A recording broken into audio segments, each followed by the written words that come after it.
Hola lectores y lectoras, ¿qué tal estáis? Yo soy Fonso, esto es Ágora Literaria y hoy os traigo el primer Wrap Up del año. Básicamente en este vídeo os voy a hablar de las lecturas que he estado realizando durante estos últimos 3 meses, desde enero hasta marzo.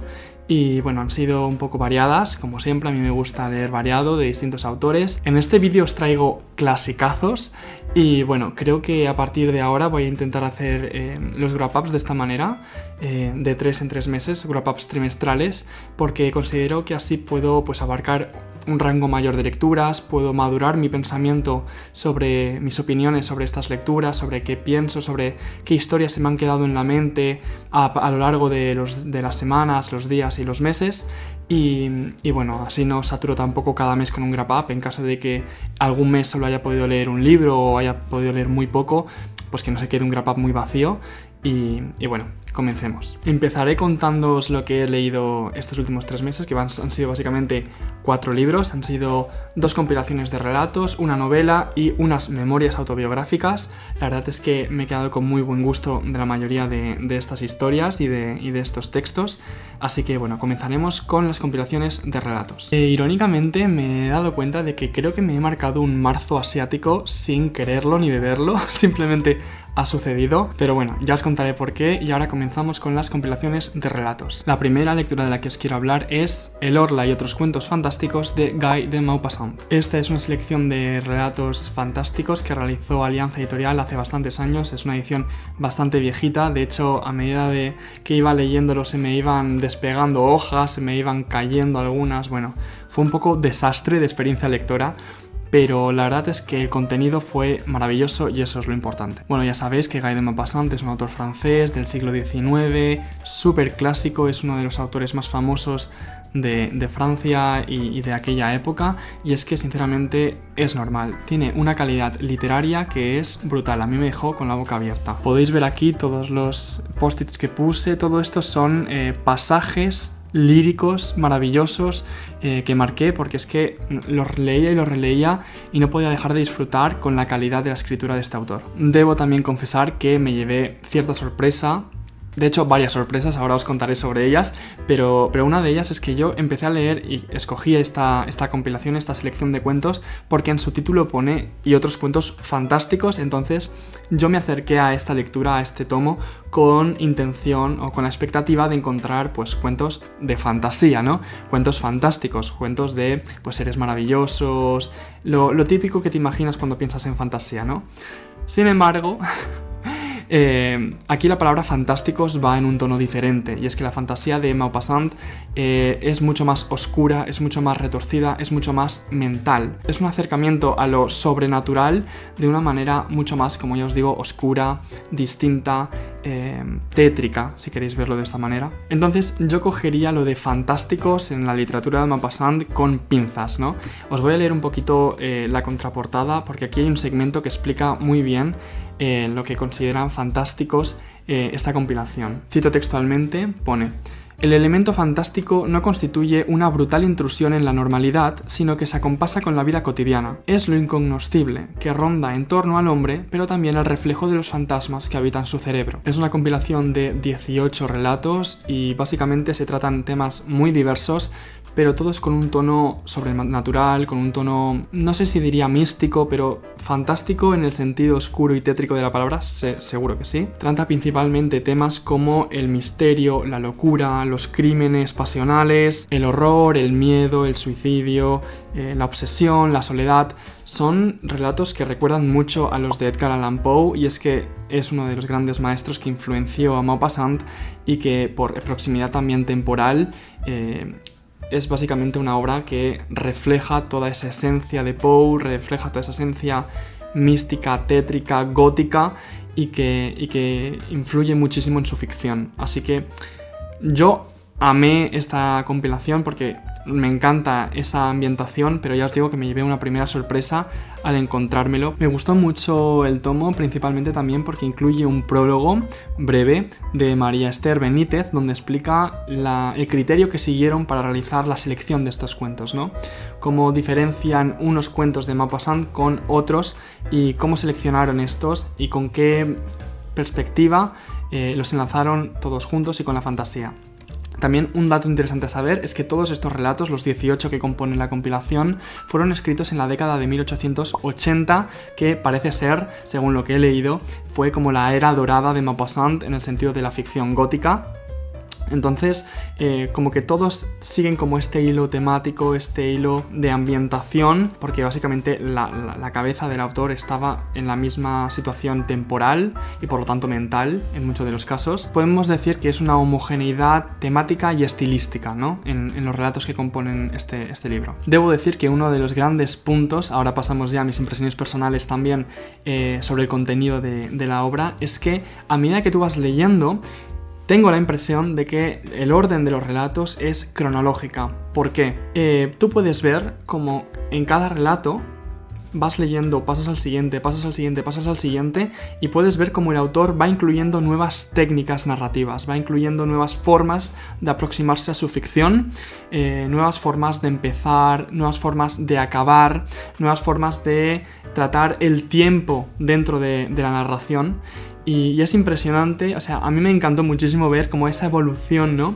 Ver la mente detrás de la ficción del autor, incluyendo nuevas formas de narrar, incluyendo nuevas técnicas, probando cosas, descartando unas, incluyendo otras, quedándose con las que le ha gustado, y fue una impresión maravillosa ver ese hilo temporal, ¿no? Hay un formato, por ejemplo, que empieza a utilizar creo que a mitad de la compilación, y es que incorpora el formato del diario, ¿no? Como siendo el protagonista escribiendo un diario, escribiendo lo que está pasando, lo que se le ha pasado por la mente estos últimos días y cómo pasa el tiempo, ¿no? Conocemos la historia de ese personaje a través de sus propias entradas de diario. Y es un recurso que utiliza bastante, sobre todo desde la mitad hasta el final de esta compilación en los relatos. A mí me encanta ese formato.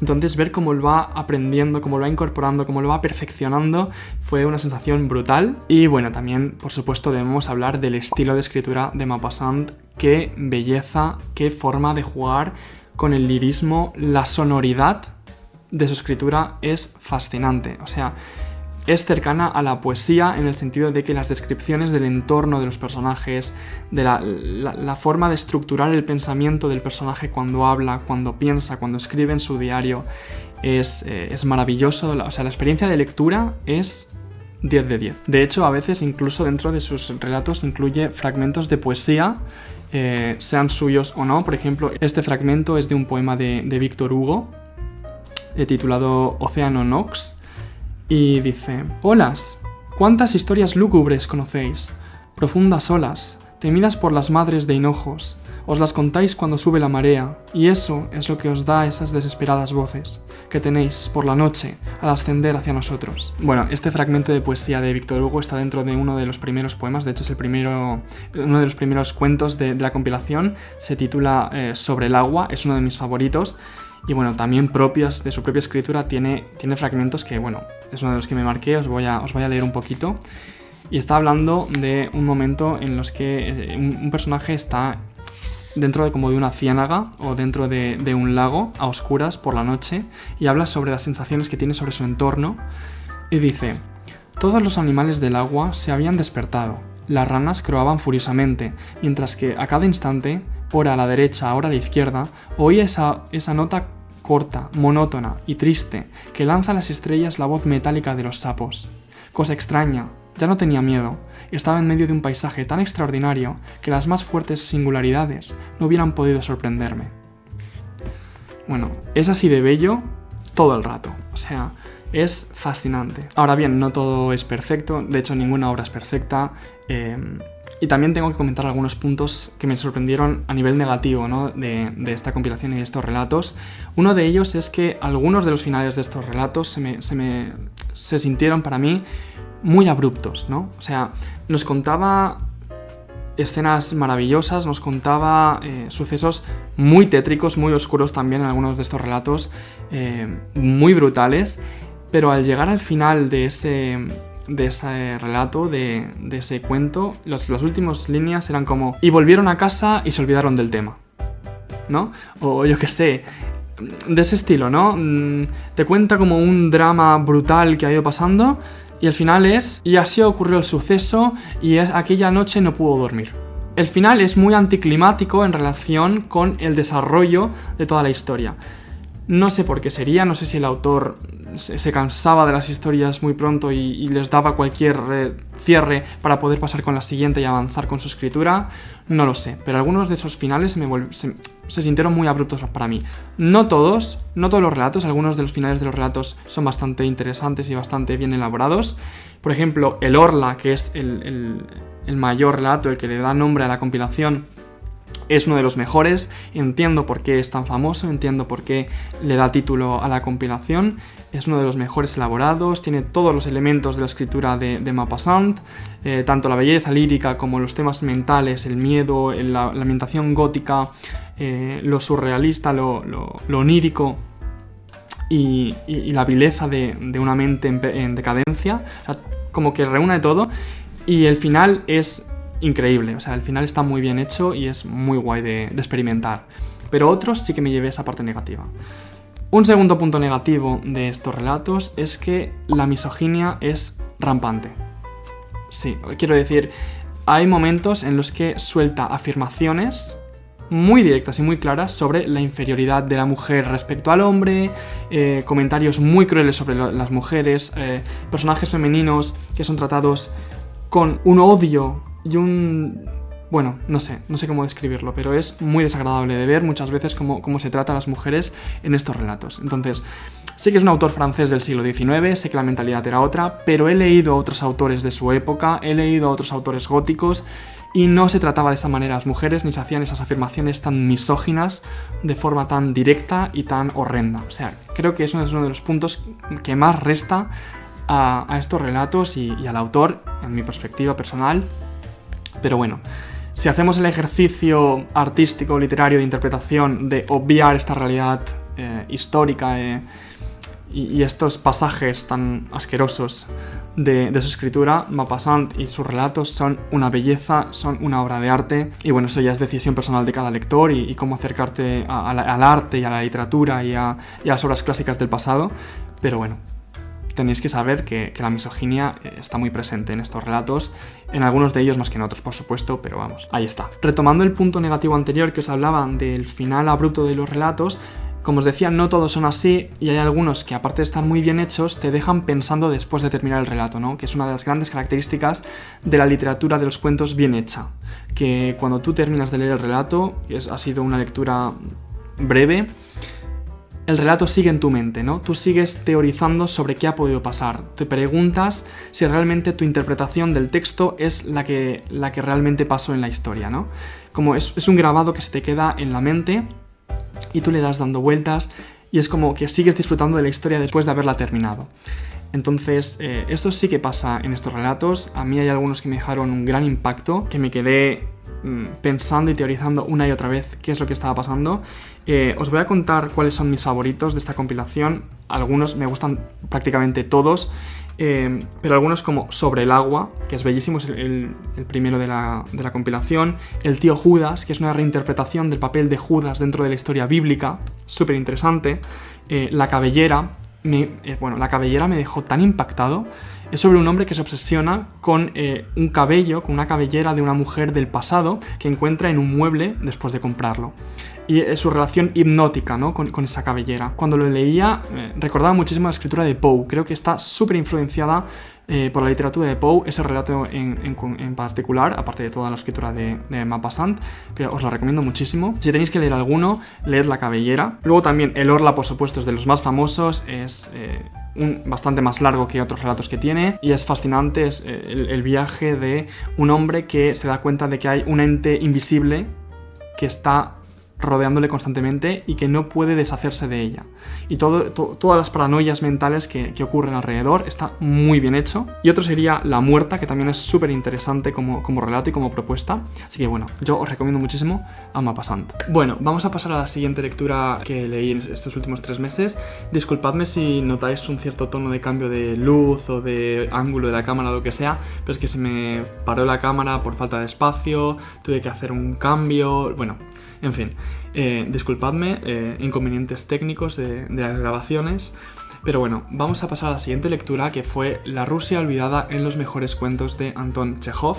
Quienes me sigáis por Instagram sabréis que he estado disfrutando de estos relatos de Chejov, que tenía muchas ganas de descubrir al autor y por fin hace poco pude comenzar a leerlo y a disfrutarlo. Bueno, para quien no lo conozca, Chejov es un autor ruso del siglo XIX también, nació en 1860 y murió en 1904, así que es de esa última parte del siglo XIX y su escritura es básicamente realista. Nos muestra con sus cuentos escenas diarias de la Rusia de su época, personajes cotidianos, escenas que tú te podrías encontrar en la calle al bajar a comprar el pan, que podrías escuchar en conversaciones en cualquier bar, paseando con tu familia. O sea, son personajes muy realistas, escenas muy realistas que, aunque no incluyen nada sobrenatural entre sus páginas, nos acercan muchísimo a la esencia humana, ¿no? Al día a día de nuestra vida, de nuestra esencia como personas, como seres cotidianos. Esta compilación en concreto es un tomo de 35 relatos, por lo tanto creo que ya puedo decir que conozco al Chejov cuentista con cierta cercanía, porque 35 pues son bastantes relatos, os voy a decir. No lo parece porque es un tomo como muy finito, pero aquí dentro hay 35 relatos. Ya os digo que son muy cortitos, van entre las 2, 3 hasta las 6, 10 páginas como mucho, entonces hay mucho espacio para distintas historias. ¿Qué decir? Me ha gustado mucho. No es lo que estaba esperando, porque tú cuando escuchas de Chejov, cuando escuchas de estos grandes nombres de la literatura, estás esperando como que te deslumbren, ¿no? Como que de repente haya como una voz atronadora, como un torrente de sabiduría literaria, como una posición desde arriba, ¿no? Como una voz que conoce más que tú, ¿no? Que te descifra los secretos de la vida a través de las metáforas en sus cuentos.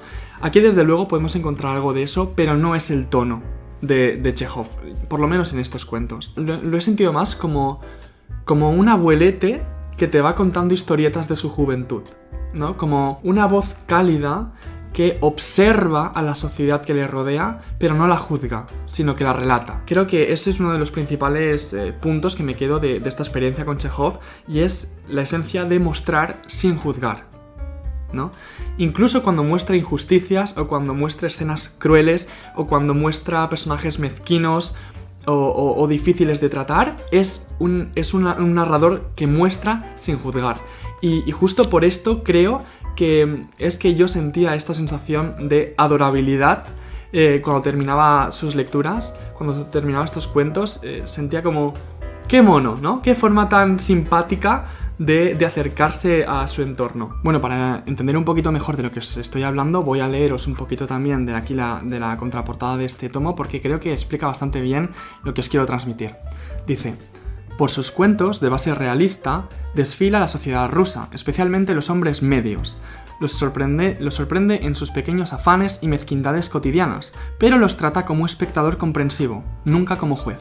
El humorismo burlesco de sus primeros cuentos cedió después a sentimientos más humanos y profundos. La melancolía agridulce de lo que pudo haber sido la nostalgia, en vocablo ruso intraducible, nos invade con frecuencia leyendo a Chejov. Bueno, os voy a contar un poquito más del autor, y es que Chejov procedía de una familia modesta de comerciantes. Él empezó a escribir y a publicar sus cuentos cuando estaba estudiando medicina en Moscú, y empezó a publicar sus relatos con el seudónimo de Chejonte, que es como un apelativo gracioso, irónico, o incluso con un tono despectivo de su propio nombre a forma de risa, ¿no? Sin embargo, ya tenía esa inquietud literaria cuando fue publicando sus primeros cuentos como estudiante universitario.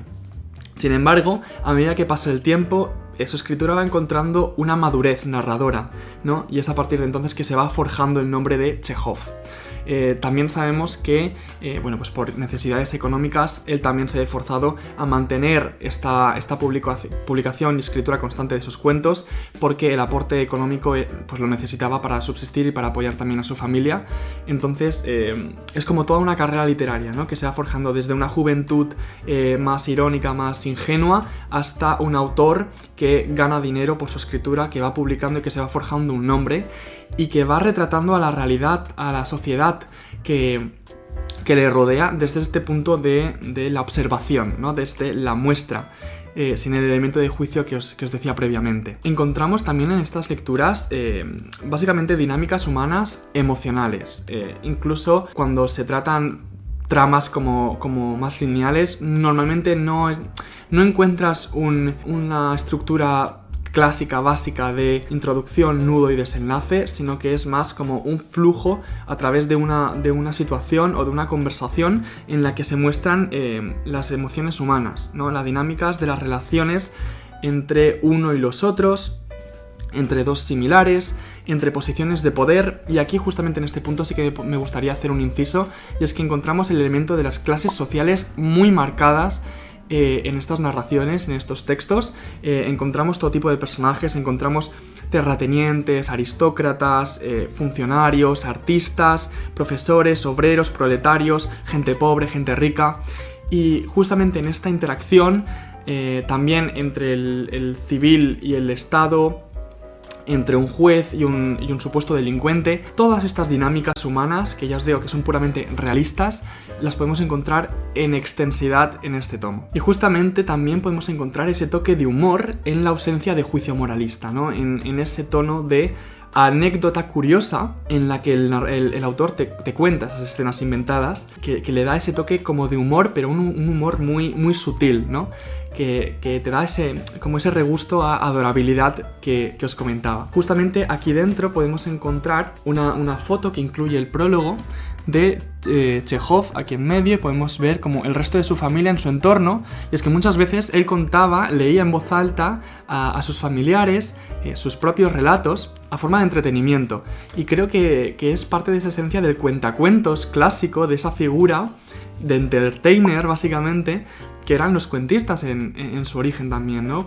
Similares a los poetas, pero con otra esencia. Ellos leían en algunas ocasiones sus cuentos en voz alta, era un show, era un espectáculo. Y esa esencia del cuentacuentos se ha ido perdiendo con el tiempo. No es por ejemplo como con la dramaturgia, que son textos que si bien se quedan registrados en tomos que tú puedes comprar y leer en tu privacidad, también tienen su performatividad en los escenarios a través de los actores, a través de los teatros, del cine. Hoy en día los cuentistas se han quedado relegados a los tomos y a la lectura privada en silencio. Entonces también como que le suma a esa magia de adorabilidad el saber que él leía sus relatos a su entorno, y como también podemos encontrar incluso algún que otro cuento infantil aquí dentro, que son escenas muy cortitas pero que son muy graciosas, ¿no? Por ejemplo, hay uno que se llama El Nabo, que parece ser que es como que recoge un cuento que se cuenta a los niños para hacerles reír en aquella época, y me pareció súper adorable. O sea que creo que lo que me llevo de Chekhov,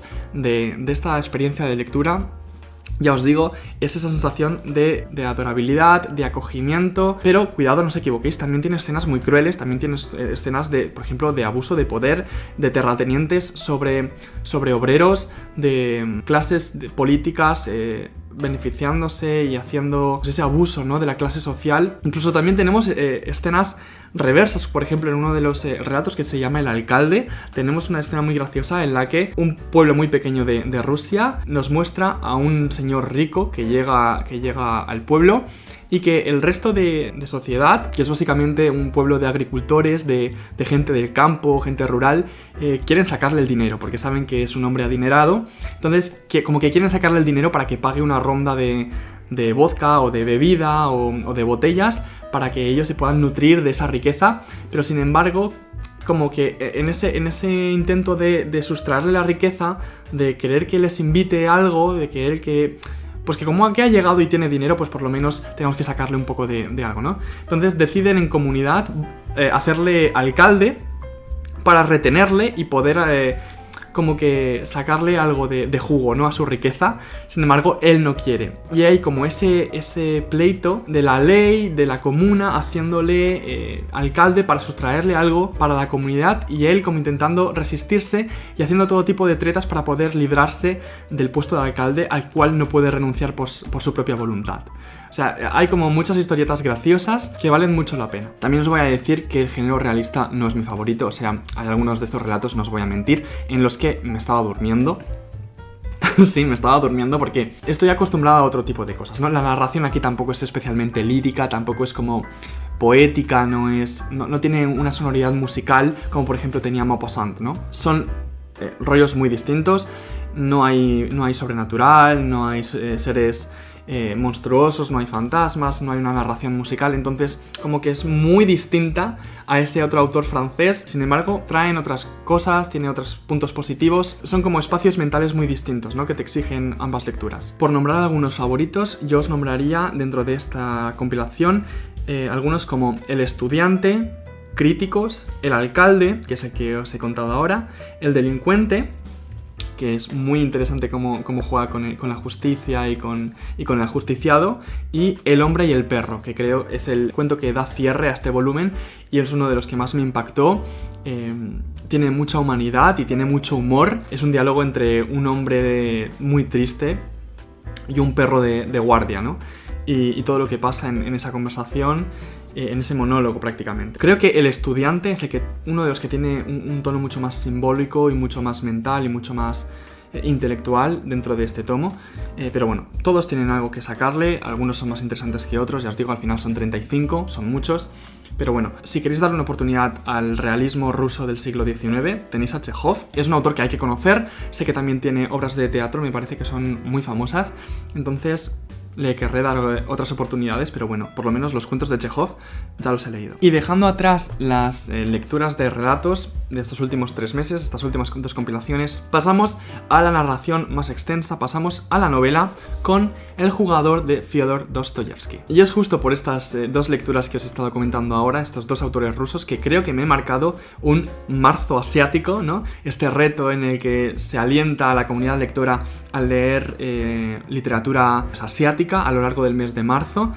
Básicamente estas dos lecturas son las que han estado ocupando mi tiempo lector en este último mes de marzo, así que creo que me he hecho un marzo asiático sin haberlo buscado, pero bueno, así surgieron las cosas. Si habéis estado siguiendo mi canal y mi Instagram durante las últimas semanas, sabéis que he leído esta novela corta, porque es muy breve, de Dostoyevsky en lectura conjunta con Rebeca, de Rebeca Wallbooks. Incluso hicimos unas dinámicas de lectura conjunta donde íbamos poniendo nuestras impresiones a lo largo de las semanas según avanzábamos con los capítulos, cuáles eran nuestras impresiones, qué pensábamos de la lectura, y luego al final hicimos un directo los dos comentando esta lectura. Dura 1 horita y cuarto, la tenéis en mi canal subida, pero bueno, ¿qué tal me ha parecido esta obra? Esta obra me ha encantado, es muy interesante, me parece sinceramente que es una forma muy sencilla y muy agradable de introducirse al autor, de conocer a Dostoyevsky. Además lo leí en esta versión ilustrada, en esta edición de Alma Clásicos Ilustrados. Me encanta este sello, esta editorial, porque coge clásicos, les da unas portadas preciosas. La edición de dentro también es una pasada, o sea, es maravillosa. Las ilustraciones, bueno, tengo pensamientos sobre estas ilustraciones porque son así como a lápiz. Es un estilo pues muy buscado, muy concreto.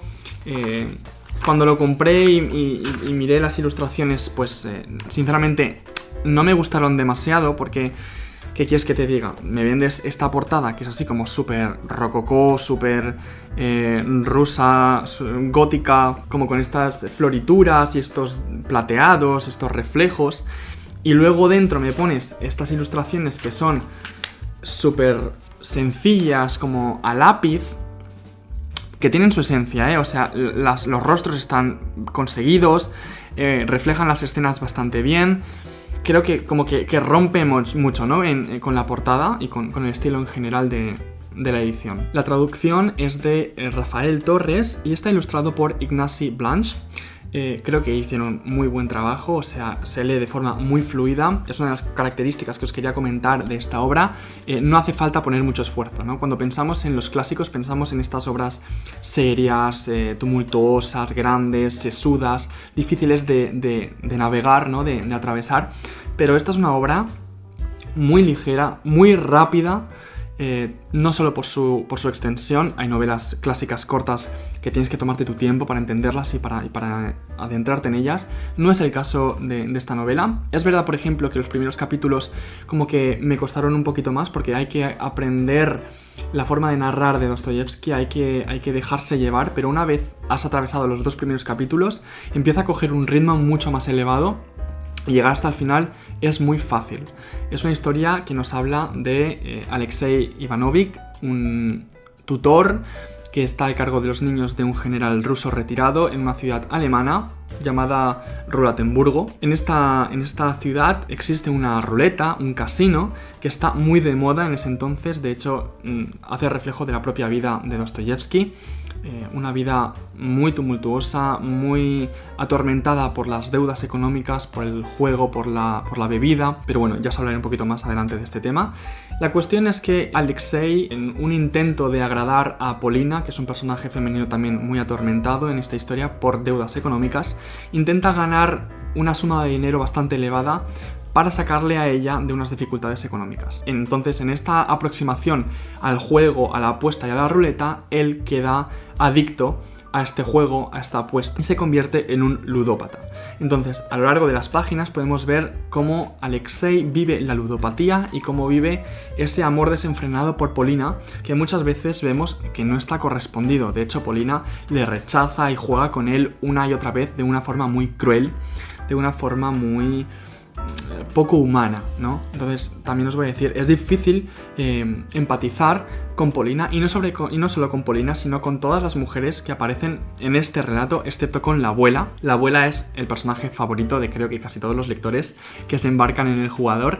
Es una mujer mayor con un temperamento muy fuerte que llega para romper con todo, ¿no? Es un giro de trama a mitad de novela, que bueno, pasan muchísimas cosas, no quiero estropearos la lectura si no le habéis dado una oportunidad todavía, pero es uno de los personajes más icónicos de todo el relato.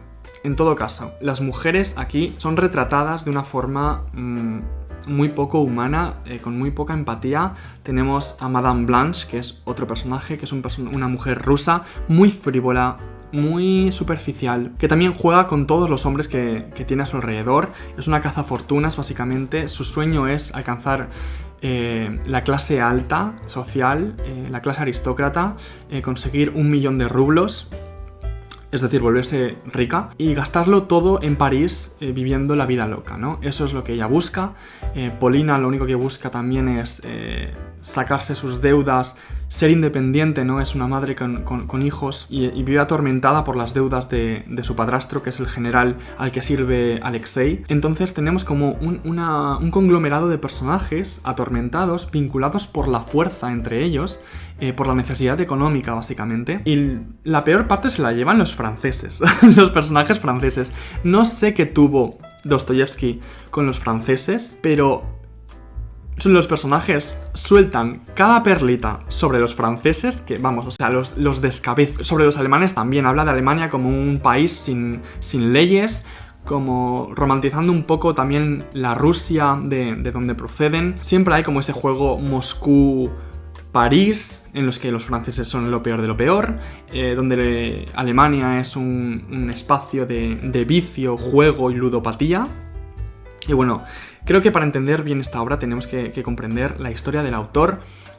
Ya os he comentado que es una historia muy tumultuosa, donde después de una serie de vivencias catastróficas, Dostoyevsky empieza a hacer un viaje por Europa en el que se endeuda muchísimo en juegos de ruleta, tiene problemas con la bebida, conoce a una mujer que le engaña con otro hombre en Alemania y que nos recuerda mucho a Polina en esta historia. Básicamente es una serie de vivencias. Ese tour por Europa, por ejemplo, lo vive después de que su hermano y su mujer mueran enfermos, después de él haber sido condenado a muerte por conspirar contra el zar en su juventud, y que justamente cuando ya estaba en el pelotón de fusilamiento a punto de ser ejecutado, recibe el perdón del zar, pero a cambio tiene que ser condenado a 4 años de trabajos forzados y posterior servicio militar obligatorio en Siberia, que es básicamente mandarte al infierno, ¿no? En el siglo XIX en Rusia. O sea, este hombre lo pasó muy mal. hay una clara diferencia de publicaciones que él hizo en juventud. De hecho, su primera obra se publicó, se llamaba Pobre Gente.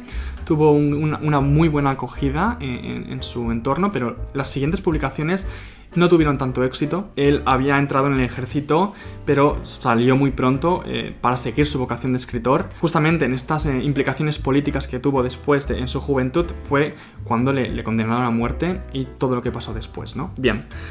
Pues después de todo ese tour, de toda esa vida de penurias económicas, vuelve a Moscú, vuelve a Rusia y ahí empieza a publicar como loco. Empieza a escribir sus grandes obras, Crimen y Castigo, El Jugador, El Idiota, Noches Blancas. Todas estas obras de madurez que se dicen, que son de Dostoyevski, las escriben a partir de 1866, que es cuando vuelve a Moscú, empieza a escribir sus grandes obras y ya desde ahí hasta su muerte es cuando se publican todas estas grandes obras de la historia de la literatura universal que todavía mantenemos en nuestros corazones y que todavía leemos y que todavía nos impresionan, ¿no? Porque tratan temas muy humanos y con una claridad mental increíble. Se dice de Dostoyevski, por ejemplo, que sus personajes son ideas con patas, ¿no? Son ideas andantes. Es que cada personaje encarna una forma de ver la vida, encarna unos ideales muy concretos, una forma de aproximarse a la vida y a la sociedad con una visión concreta. Y por ello es muy interesante verlos interactuar entre ellos, ¿no? Ver estas conversaciones entre estos personajes es muy curioso como mínimo, ¿no? Bueno, ya para terminar, decir que me gustó bastante la dinámica de la lectura conjunta. Somos dos canales muy pequeños, entonces no hubo como una gran acogida del público, pero sin embargo yo por lo menos a nivel personal disfruté mucho de esa división de tiempos de lectura, ¿no? De saber que no estoy leyendo solo, porque hay otra persona al otro lado acompañando, comentando nuestras impresiones. Nos lo pasamos muy bien hablando de la abuela y de todo lo que había detrás de la historia. Y sinceramente entrar en esta visión de Alexei como el ludópata fue muy interesante, ¿no? Porque te hace aproximarte de primera mano a la visión de una persona adicta al juego, ¿no? A una persona adicta que normalmente es enajenada en la sociedad, es apartada, es como un estadio al que nadie quiere llegar, es un momento muy oscuro de una vida humana y es muy sufrida, ¿no? Y también podemos ver en este viaje de la ludopatía de Alexei momentos de claridad en el que él se da cuenta de que tiene un problema con el juego, ¿no? Se da cuenta de que tiene que salir de ahí, pero por mucho que se da cuenta, no puede. Y vemos constantemente esta montaña rusa de emociones, de puntos de claridad y caídas en las que, por mucho que él entiende que tiene un problema, no consigue salir. Y por mucho que los personajes atormentados de su entorno se lo hacen saber, él no consigue, ¿no? Tiene como esa intención de salir, pero nunca lo consigue. Entonces es bastante angustiante por esa parte. El final a mí me rompió el corazón, pero es muy recomendable, sobre todo si te interesa la literatura rusa, si te interesa Dostoyevski. Es una muy buena obra para empezar con él. Bueno, si me permitís os voy a leer un pequeño fragmento que creo que es bastante explicatorio, ¿no? Hace un fiel reflejo a la situación mental de Alexei a lo largo de esta última parte de su vida y de su experiencia ludópata, y me pareció súper bello, así que también, bueno, os la voy a leer a ver qué os parece. Está llegando el otoño, las hojas amarillean. Vivo en una melancólica y pequeña ciudad. ¡Qué tristes son las ciudades alemanas! Y en lugar de pensar en lo que voy a hacer a partir de ahora, vivo bajo el recuerdo de todo lo que acababa de pasar. Bajo la influencia de los recuerdos aún frescos, de todo ese torbellino que me atrapó y me abandonó después a mi suerte. Tengo la sensación de que sigo dando vueltas en el mismo torbellino y que esa misma tormenta volverá a estallar pronto, que me atrapará con sus alas a su paso y que perderé de nuevo todo orden y medida, que seguiré dando más y más vueltas. Aquí tenéis el reflejo de una situación mental tan límite como es una adicción, así que por favor, dadle una oportunidad a Dostoyevski y si podéis empezar con esta obra, creo que es una muy buena puerta de entrada. Y pasamos ya a la última lectura. Irónicamente fue la primera que terminé. Es El anticuario de Teherán de Jorge Dezkayar. Ya os he hablado de esta obra en uno de los últimos vídeos del año pasado. Son las memorias de un diplomático español. Es básicamente una autobiografía de un alto rango de la diplomacia española. Toda una vida de viajes, de negociaciones, de conversaciones en el Ministerio de Asuntos Exteriores y de visión del funcionamiento del servicio exterior diplomático. Entonces es como una lectura de un público muy concreto, muy objetivo. Te tiene que interesar el mundo de la diplomacia, de la política exterior, internacional en concreto, y creo que es una lectura muy interesante para un público bastante amplio, pero al mismo tiempo es una obra muy gruesa, muy densa. Debo admitir que algunos capítulos se me hicieron muy pesados porque cuando empieza a hablar de una trama política concreta que él vivió, porque encima fue embajador en países claves para España como Estados Unidos, Marruecos, la Santa Sede, Roma, tiene como una visión muy completa del servicio diplomático exterior. A mí personalmente me interesó mucho, pero ya os digo que no es una lectura ligera, no es una cosa que tú digas ¡guau!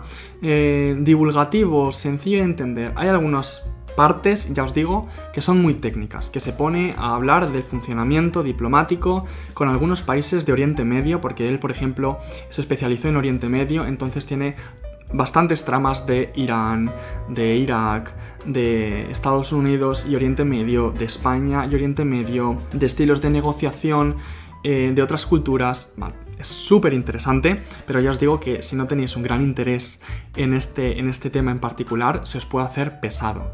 Una cosa positiva, por ejemplo, es que está muy bien editado, o sea, no hay dificultad en leer como en el libro objeto como tal, y luego además trae fotos a color de sus experiencias de juventud, conociendo personalidades muy famosas. Eso es una de las cosas que más me gustó de este libro, por ejemplo, que te da como un reflejo muy personal de cómo es tratar a personalidades políticas mundiales que tú solo escuchas en las noticias, ¿no? Que tú solo puedes saber de ellas a través de la prensa, en los periódicos, en los noticiarios, en la radio, pero de ellos solo conoces esa imagen pública, ¿no? Él te da una imagen mucho más personal desde el lado profesional, de haber tratado con ellos, de haber ido a sus bodas, a sus funerales, a negociar con ellos en cara a cara, de estas festividades protocolarias en las que muchas veces puedes ver la personalidad de estos personajes tan famosos, ¿no? Entonces eso es una parte